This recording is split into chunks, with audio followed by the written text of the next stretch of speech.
Sir, ನನ್ನ friend ಹುಟ್ಟಿದಾಗ ಏನೂ ಗೊತ್ತಿರಲ್ಲ ಪಾಪ, ಪುಣ್ಯಕರ್ಮ ಎಲ್ಲ. ಅವಳು 4th ಸ್ಟ್ಯಾಂಡರ್ಡ್ ಓದೋವಾಗ ಸೀಮೆಣ್ಣೆ ಹಾಕ್ಕೊಂಡು ಇದಾಗೈತೆ, ಬರ್ನ್ ಆಯ್ತಂತೆ.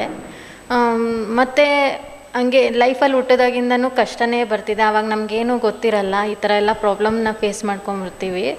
ಮತ್ತು 9th ಸ್ಟ್ಯಾಂಡರ್ಡ್ಗೆಲ್ಲ ಮದುವೆ ಮಾಡೋದ್ರಂತೆ. ಮದುವೆ ಮಾಡಿ 1 ವೀಕ್ಗೆ ಅವನು ಸೂಸೈಡ್ ಮಾಡ್ಕೊಂಡು ಸತ್ತೋದ ಅಂತೆ. ಮತ್ತು ಇನ್ನೊಂದು ಮದುವೆ ಮಾಡ್ಕೊಂಡ್ರು, ಅವರು ಸೂಸೈಡ್ ಮಾಡ್ಕೊಂಡು ಸತ್ತೋದ್ರು. ಈ ಥರ ಆಗ್ತಿದೆಯಲ್ಲ, ಅಷ್ಟೊಂದು ನಾನು ಕರ್ಮ ಮಾಡಿದ್ದೀನ, ಏನಕ್ಕೆ ಈ ಥರ ಎಲ್ಲ ಆಗುತ್ತೆ? ಇವಾಗ ಮಾಡಿದ್ರೆ ಯೋಗ ಓಕೆ, ಆವಾಗ ಇನ್ನೂ ಏನೂ ಗೊತ್ತಿರಲ್ಲ ಅಲ್ಲ ಆ ಏಜಲ್ಲಿ. ಆವಾಗಿಂದ ಈ ಥರ ಪ್ರಾಬ್ಲಮ್ಸ್ಗಳನ್ನ ಫೇಸ್ ಮಾಡಿಕೊಂಡೇ ಬರ್ತಾಯಿದ್ದೀನಿ. ಏನಕ್ಕೆ ಹಿಂಗೆಲ್ಲ ಆಗುತ್ತೆ ಅಂತ ಕೇಳ್ತೆ. ಅದೇ ಈ ಥರ ನಮಗೆ ಆನ್ಸರ್ ಗೊತ್ತಿಲ್ಲದೆ ಇರುವಾಗ ಒಂದೇ ಉತ್ತರ ಕರ್ಮ. ಯಾಕೆ 2 ಮದುವೆಯಾಗಿ 2 ಹಸ್ಬೆಂಡು ಸತ್ತೋದ್ರು ಅಂದರೆ ಅದೇ ಮೇ ಬಿ ಅವ್ರದ್ದು ಕರ್ಮ. ಅದೇ ಆಲ್ರೆಡಿ ಏನಾಗಿದೆ ಅದು ಅವ್ರ ಕಂಟ್ರೋಲಲ್ಲಿ ಇಲ್ಲದೆ ಆಗಿದೆ ಅನ್ನುವಾಗ ಅದನ್ನೇ ಕರ್ಮ ಅಂತ ಹೇಳ್ತೀವಿ. ಇನ್ಮೇಲೆ ಏನಾವುದು ಅವರು ತಿಳ್ಕೊಂಡು ಅದನ್ನು ಸರಿ ಮಾಡ್ಕೊಳ್ಳೋದಕ್ಕೆ ಪ್ರಯತ್ನ ಮಾಡಿ, ಅದೇ ಸರಿ ಮಾಡಿಕೊಂಡು ಏನಾವುದು ಫ್ಯೂಚರಲ್ಲಿ ಒಳ್ಳೆ ರೀತಿ ಇದ್ದರೆ ಅದು ಅವ್ರ ಕಂಟ್ರೋಲಲ್ಲಿದೆ ಅಂತ. ಫ್ಯೂಚರ್ ಇವ್ರ ಕಂಟ್ರೋಲಲ್ಲಿದೆ. Past already ಮುಗ್ದೋಗಿದೆ. ಪಾಸ್ಟಲ್ಲಿ ಆಗಿರೋದು ಎಲ್ಲನೂ ಅದು ಕರ್ಮ ಅಂತಲೇ ನಾವು ಒಪ್ಕೊಳ್ಬೇಕು.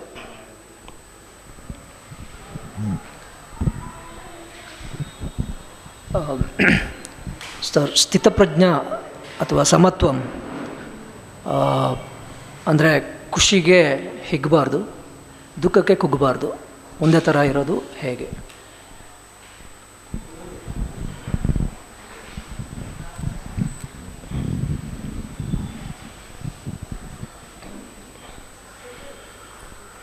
ಅದೇ ಇದಕ್ಕೆ ಬೇಸಿಕ್ಕಾಗಿ ಯಾವುದೂ ನಿರಂತರ ಅಲ್ಲ, ಎಲ್ಲನೂ ಟೆಂಪರವರಿ ಅನ್ನುವ ಆ ಒಂದು ಬೇಸಿಸಲ್ಲೇ ಆ ಒಂದು ಇದು ಅರ್ಥ ಆದರೆ, ಅಂಡರ್ಸ್ಟ್ಯಾಂಡಿಂಗ್ ಆದರೆ, ಆವಾಗ ಒಂಥರ ನಮಗೆ ಏನೇ ಒಂದು ಖುಷಿ ಬಂದ್ರೂ ಕೂಡ ಇದು this will also pass away. ಆಮೇಲೆ ದುಃಖ ಬಂದ್ರೂ ಕೂಡ ಆವಾಗಲೂ ಅಳಬೇಕಾಗಿಲ್ಲ, this will also pass away, ಯಾವುದೋ ನಿರಂತರ ಇಲ್ಲ ಎಂಬುವ ಒಂದು ಅಂಡರ್ಸ್ಟ್ಯಾಂಡಿಂಗ್ ಇದ್ದರೆ, ಸೊ ಆವಾಗ ನಾವು ತುಂಬ ಏನಾವುದು ಒಳ್ಳೆಯದಾಗುವಾಗ ಕುಣಿಯಲ್ಲ, ಅದೇ ಒಂದು ಕೆಟ್ಟದಾದರೆ ಹಂಗೆ ಅಯ್ಯೋ ಲೈಫೇ ಅಷ್ಟೇ ಅಂತ ದುಃಖ ಮಾಡಿಕೊಂಡು ಕೂತ್ಕೊಳ್ಳಲ್ಲ. ಸೊ ಈ ಥರ ಈ ಒಂದು ಬೇಸಿಕ್ ಕಾನ್ಸೆಪ್ಟ್, ಸೊ ಇದನ್ನು ಅರ್ಥ ಮಾಡಿಕೊಂಡ್ರೆ ಯಾವುದೂ ನಿರಂತರ ಇಲ್ಲ, ಟೆಂಪರವರಿ ಇದೆ. ನಮಗೆ ಸುಮಾರು ವರ್ಷಗಳಿಂದ ಸ್ಪಿರಿಚುವಾಲಿಟಿಯಲ್ಲಿ ಜ್ಞಾನಿಗಳೆಲ್ಲ ಹೇಳ್ಕೊಟ್ಟಿರೋದು ಇದೆ. ಸೊ ಎಲ್ಲ ಬರುತ್ತೆ ಹೋಗುತ್ತೆ, ಯಾವುದೂ ನಿರಂತರ ಅಲ್ಲ. ಸೊ ಹಂಗಾಗಿ ತುಂಬ ಅದಕ್ಕೆ ಅಟ್ಯಾಚ್ ಮಾಡಿಕೊಳ್ಳೋದು ಬೇಕಾಗಿಲ್ಲ. ಹಾಗಾಗಿ ಒಂದು ಒಳ್ಳೆಯದಾಗುವಾಗ ಖುಷಿ ಪಡಬಾರ್ದ ಅಂದರೆ, ಸೊ ಖುಷಿ ಪಡ್ಬೋದು, ಆದರೆ ಅದು ಹಂಗೆ ನಿರಂತರವಾಗಿ ಇರುತ್ತೆ ಅಂತ ನೀವು ಅಂದ್ಕೊಳ್ಳುವಾಗ ಅಟ್ಯಾಚ್ಮೆಂಟ್ ಆಗಿಬಿಡ್ತೀರಿ. ಆವಾಗ ಅದು ನಿರಂತರವಾಗಿ ಇರಲ್ಲ, ಅದು ನಿಮ್ಮ ಬಿಟ್ಟು ಹೋಗುವಾಗ ದುಃಖ ಆಗುತ್ತೆ. ಸೊ ಯಾವುದೇ ನಡೆದ್ರೂ ಲೈಫಲ್ಲಿ ಸೊ ಎಲ್ಲನೂ ಟೆಂಪ್ರವರಿ, ಯಾವುದೂ ಪರ್ಮನೆಂಟ್ ಇಲ್ಲ ಅನ್ನೋದನ್ನು ಅರ್ಥ ಮಾಡಿಕೊಂಡ್ರೆ ಬ್ಯಾಲೆನ್ಸ್ ಆಗಿ ಇರ್ಬೋದು.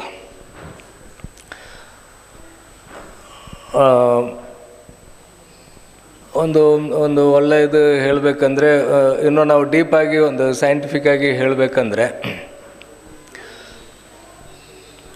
ಈ ಆಟಮ್ ಮತ್ತು ಎನರ್ಜಿ ಪಾರ್ಟಿಕಲ್ಸ್ ಇದೆಯಲ್ಲ, ಸೊ ಅಲ್ಲಿಂದನೇ ಏನಾಗುತ್ತೆ ಅಂದರೆ ಒಂದಿಷ್ಟು ಪಾರ್ಟಿಕಲ್ಸ್ ಗುಂಪು ಸೇರಿ ಒಂದು ಆಬ್ಜೆಕ್ಟ್ ಕ್ರಿಯೇಟ್ ಆಗುತ್ತೆ.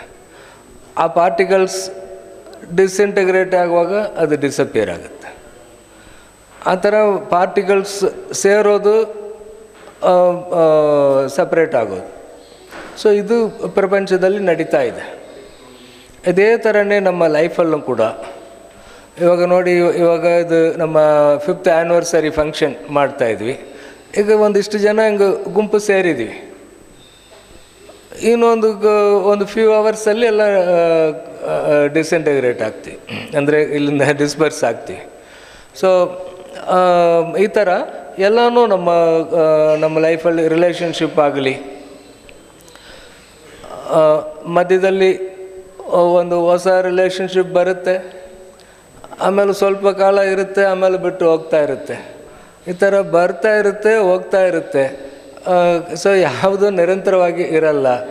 ಒಂದು ನಾವು ಒಂಟಿಯಾಗಿ ಬಂದ್ವಿ, ಒಂಟಿಯಾಗಿಯೇ ಹೋಗ್ತೀವಿ ಅನ್ನೋದು. ಇನ್ನೊಂದು, ನಾವು ಯಾವುದನ್ನು ತಗೊಂಡು ಬಂದಿಲ್ಲ, ಹೋಗುವಾಗ ಯಾವುದನ್ನು ತಗೊಂಡು ಹೋಗಲ್ಲ ಅನ್ನುವ ಈ ಸತ್ಯ ನಾವು ತಿಳ್ಕೊಂಡ್ರೆ, ಯಾವುದ್ಯಾವುದು ಬರುತ್ತೋ ಬರಲಿ, ಯಾವುದು ಹೋಗ್ತಾ ಇದೆಯೋ ಹೋಗ್ತಾ ಇರಲಿ ಅನ್ನೋ ಅಂಡರ್ಸ್ಟ್ಯಾಂಡಿಂಗ್ ಇದ್ದುಬಿಟ್ರೆ ನಾವು ಬ್ಯಾಲೆನ್ಸ್ ಆಗಿ ಇರೋಕ್ಕಾಗುತ್ತೆ. ಈಗ ಒಂದು ಟ್ರೈನಲ್ಲಿ ಹೋಗ್ತೀವಿ, ಈಗ ಇಲ್ಲಿ ಬ್ಯಾಂಗ್ಳೂರಿಂದ ಚೆನ್ನೈಗೆ ಹೋಗ್ತೀರಿ.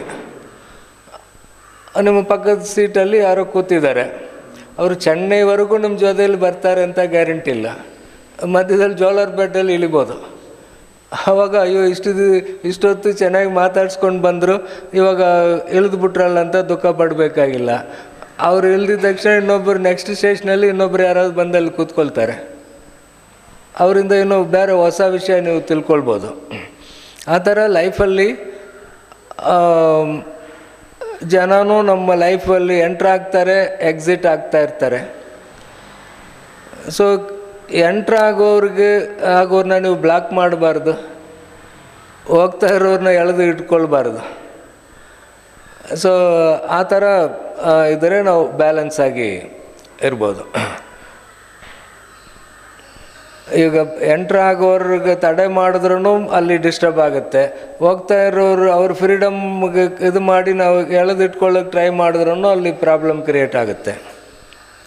ಸಾಮಾನ್ಯವಾಗಿ ನಾವು ಆ ಥರ ಟ್ರೈ ಮಾಡ್ತಾ ಇರ್ತೀವಿ. ಸೊ ಅದರದ್ದು ಇದರಲ್ಲಿ ಎಂಟ್ರ್ ಆಗ್ತಾ ಇರುತ್ತೆ, ಎಕ್ಸಿಟ್ ಆಗ್ತಾ ಇರುತ್ತೆ. ಆ ಥರ ಒಂದು ಎಲ್ಲನೂ ಲೈಫಲ್ಲಿ ಸುಖ ಬರುತ್ತೆ, ದುಃಖ ಬರುತ್ತೆ. ಸೊ ಇದೆಲ್ಲ ಬರ್ತಾ ಇರುತ್ತೆ, ಯಾವುದೂ ಪರ್ಮನೆಂಟಾಗಿ ಇರಲ್ಲ ಅನ್ನುವ ಆ ಒಂದು ಅವೇರ್ನೆಸ್ ನಮಗೆ ಬಂದ್ಬಿಟ್ರೆ, ಸೊ ಯಾವುದು ನಡೆದ್ರೂ ನಾವು ಬ್ಯಾಲೆನ್ಸ್ ಆಗಿರ್ಬೋದು.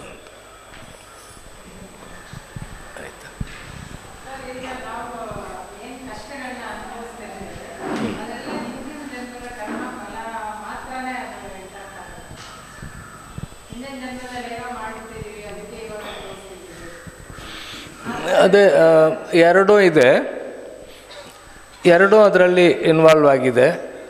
ಸೊ ನಾವು ಏನೂ ಮಾಡಲಿಲ್ಲ ಅಂದರೆ ಹಿಂದಿನ ಜನ್ಮದಲ್ಲಿ ಮಾಡಿರೋದು ಹಂಗೆ ಕಂಟಿನ್ಯೂ ಆಗ್ತಾ ಇರುತ್ತೆ. ಸೊ ಅದನ್ನು ನಾವು ಇವಾಗ ನಮ್ಮ ಲೈಫನ್ನು ಸರಿ ಮಾಡಿಕೊಳ್ಳೋದಕ್ಕೆ ಈ ಥರ ಪ್ರಾಕ್ಟೀಸ್ ಎಲ್ಲ ಮಾಡಿ ನಾವು ನಮ್ಮನ್ನು ಕರೆಕ್ಟ್ ಮಾಡಿಕೊಳ್ಳುವಾಗ ಅದರದ್ದು ಇಂಟೆನ್ಸಿಟಿ ಕಡಿಮೆ ಆಗುತ್ತೆ. ಯಾರೋ ಹುಟ್ಟುವಾಗಲೇ ನಾವು ಬರೀ ಕೈಯಲ್ಲಿ ಹುಟ್ಟಿದ್ವಿ, ಆದರೆ ಕರ್ಮ ಇಲ್ಲದೆ ಝೀರೋ ಕರ್ಮದಲ್ಲಿ ಹುಟ್ಟಿಲ್ಲ. ನಮ್ಮ ಪ್ಯಾರೆಂಟ್ಸಿಂದ ಓಪನಿಂಗ್ ಸ್ಟಾಕ್ ತಗೊಂಡೇ ಬಂದಿದ್ದೀವಿ. ಸೊ ಕರ್ಮ ಮಾತ್ರ ಅಕ್ಯುಮುಲೇಟ್ ಮಾಡ್ಕೊಂಡು ಬಂದಿದ್ದೀವಿ, ಹೋಗುವಾಗಲೂ ಅಕ್ಯುಮುಲೇಟ್ ಮಾಡಿಕೊಂಡು ಹೋಗ್ತೀವಿ. ಮಿಕ್ಕಿದ ಯಾವುದು ವಸ್ತು ಹುಟ್ಟುವಾಗ ತಗೊಂಡು ಬಂದಿಲ್ಲ, ಹೋಗುವಾಗ ತಗೊಂಡು ಹೋಗಲ್ಲ. ಕರ್ಮ ಮಾತ್ರ ಕ್ಯಾರಿ ಫಾರ್ವರ್ಡ್ ಆಗುತ್ತೆ.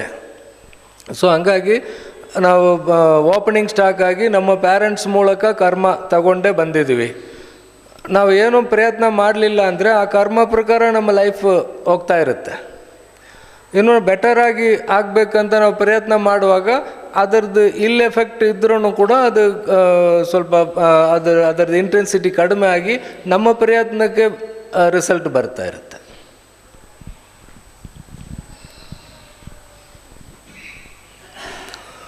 ಓಕೆ, ಸೊ ಬೇರೆ ಯಾರ್ದಾದ್ರು ಕ್ವಶನ್ಸ್ ಇದ್ದರೆ ಕೇಳ್ಬೋದು. ಸರ್, ಆವಾಗಲೇ ಹೇಳಿದ್ರಿ ಊಟ ಮಾಡಬೇಕಾದ್ರೆ ಅವೇರ್ನೆಸ್ ಊಟದ ಕಡೆಗೆ ಇಲ್ಲದೇ ಬೇರೇನೋ ಆಲೋಚನೆ ಮಾಡಿಕೊಂಡು ಊಟ ಮಾಡ್ತಾ ಇರ್ತೀವಿ ಅಂತ. ಇವಾಗ ಥ್ರೂ ಔಟ್ ದ ಡೇ ಅವೇರ್ನೆಸ್ಸಿಂದ ಇರೋಕ್ಕಾಗತ್ತಾ? ಇರೋಕ್ಕಾದರೆ ಅದು ಹೇಗೆ?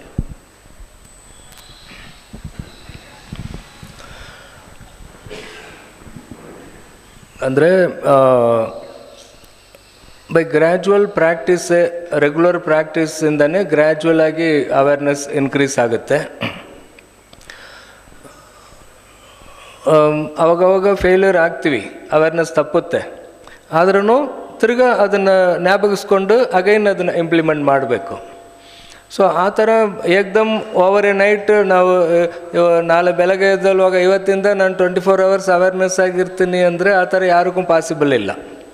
ಸೊ ನಾವು ಗ್ರ್ಯಾಜುವಲ್ ಆಗಿ ಈಗ ಊಟ ಮಾಡುವಾಗ ಇಷ್ಟು ದಿವಸ ಕಂಪ್ಲೀಟ್ ಊಟ ಮಾಡುವಾಗ ನಾವು ಅನ್ಕಾನ್ಷಿಯಸ್ ಆಗಿ ಊಟ ಮಾಡಿರ್ತೀವಿ, ಬೇರೆ ಏನೋ ಟಿ ವಿ ನೋಡಿಕೊಂಡೇ ಊಟ ಮಾಡಿರ್ತೀವಿ, ಅಥವಾ ಬೇರೆ ಏನೋ ಯೋಚನೆ ಮಾಡಿಕೊಂಡು ಊಟ ಮಾಡಿರ್ತೀವಿ.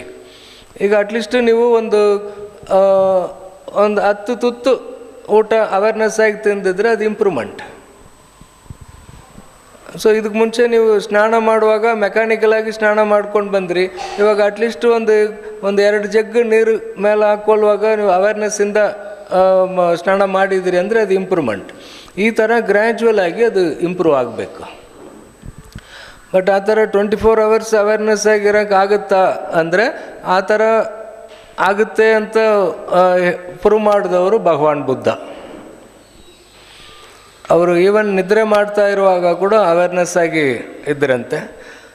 ಸೊ ಅವರು ಡಿಸೈಪಲ್ ಒಬ್ಬರು ಆನಂದ ಅಂತ, ಅವರು ಔಟ್ ಆಫ್ ಕ್ಯೂರಿಯಾಸಿಟಿ ನೋಡೋಣ ಅವರು ಬುದ್ಧ ನೈಟಲ್ಲಿ ಏನು ಮಾಡ್ತಾರೆ ನೋಡೋಣ ಅಂತ ಕೂತಿದ್ರಂತೆ.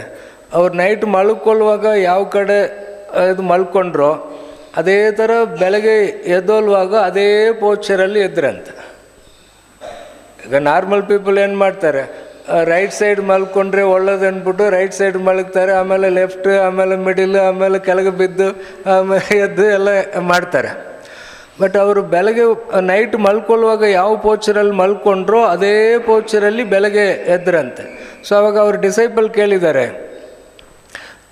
ಭಗವಾನ್ ನಾನು ಔಟ್ ಆಫ್ ಕ್ಯೂರಿಯಾಸಿಟಿಯಿಂದ ಕೇಳ್ತಾ ಇದ್ದೀನಿ, ನೀವು ಹೋಲ್ ನೈಟ್ ಒಂದೇ ಪೋಸ್ಚರಲ್ಲಿ ಮಲಗಿದ್ರಲ್ಲ, ಏನು ಮಾಡ್ತಾ ಇದ್ದೀರಿ ಅಂತ ಕೇಳಿದಾಗ, I was observing how sleep comes, how sleep goes ಅಂತ.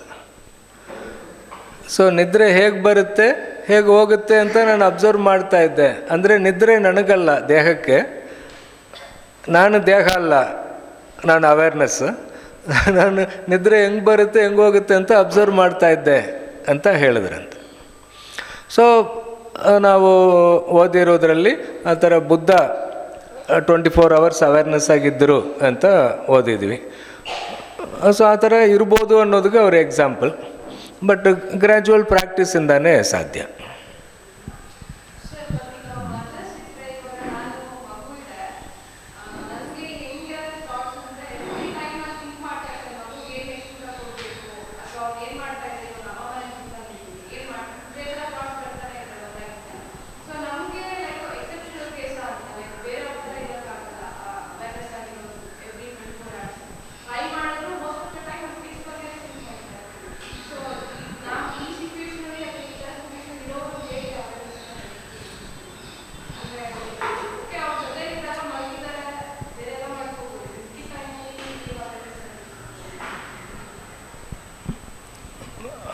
ಸೊ ಈ ಥರ ಒಂದು ಕಾರಣದಿಂದನೇ ಲೇಡೀಸ್ಗೆ ಮಲ್ಟಿ ಟಾಸ್ಕಿಂಗ್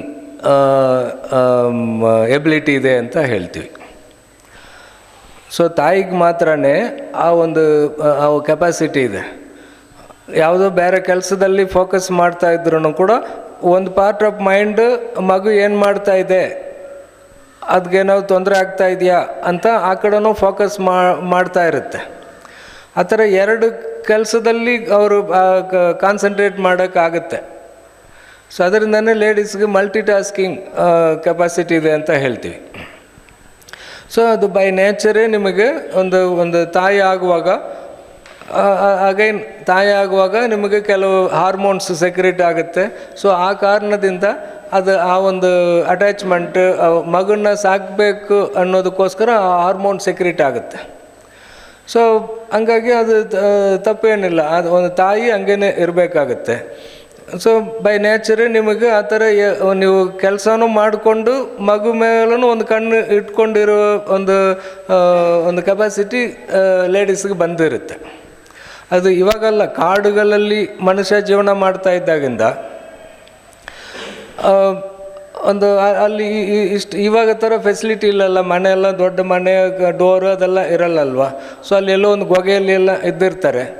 ಆವಾಗ ಅಡುಗೆನೂ ಮಾಡಿಕೊಂಡು ಬೇರೆ ಅನಿಮಲ್ಸ್ ಏನಾದ್ರು ಮಗನ ಅಟ್ಯಾಕ್ ಮಾಡಿಬಿಡುತ್ತಾ ಅಂತ ಅಲ್ಲೂ ಫೋಕಸ್ ಮಾಡಿಕೊಂಡು ಸೊ ಅವರು ಕೆಲಸ ಮಾಡಿದ್ದಾರೆ. ಸೊ ಅದರಿಂದ ಈ ಒಂದು ಇದು ಬೈ ನೇಚರ್ ಲೇಡೀಸ್ಗೆ ಅದು ಬಂದಿದೆ. ಸೊ ಅದು ತಪ್ಪೇನಿಲ್ಲ, ಅದು ಇರೋದ್ರಿಂದನೇ ನೀವು ಮಗನ ಸಾಕೋಕ್ಕಾಗತ್ತೆ. ಅದು ಆ ಥರ ಜೆಂಟ್ಸ್ ಹಂಗೆ ಫಾದರ್ ಹಂಗೆ ಥಿಂಕ್ ಮಾಡೋಕ್ಕಾಗಲ್ಲ. ಆ ಥರ ಎರಡು ಕೆಲಸ ಮಗನೂ ನೋಡಿಕೊಂಡು ಕೆಲಸನೂ ಮಾಡೋಕ್ಕೆ ಫಾದರ್ಗಾಗಲ್ಲ. ಸೊ ಮದರ್ಗೆ ಮಾತ್ರ ಸಾಧ್ಯ.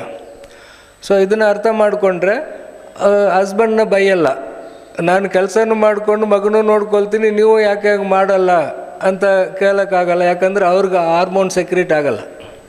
ಸೊ ಅವ್ರಿಗೆ ಅದು ಇರಿಟೇಟ್ ಆಗ್ತಾ ಇರುತ್ತೆ. ಸೊ ತಾಯಿಗೆ ಮಾತ್ರ ಅದು ನ್ಯಾಚುರಲ್ ಆಗಿ ಬಂದಿದೆ.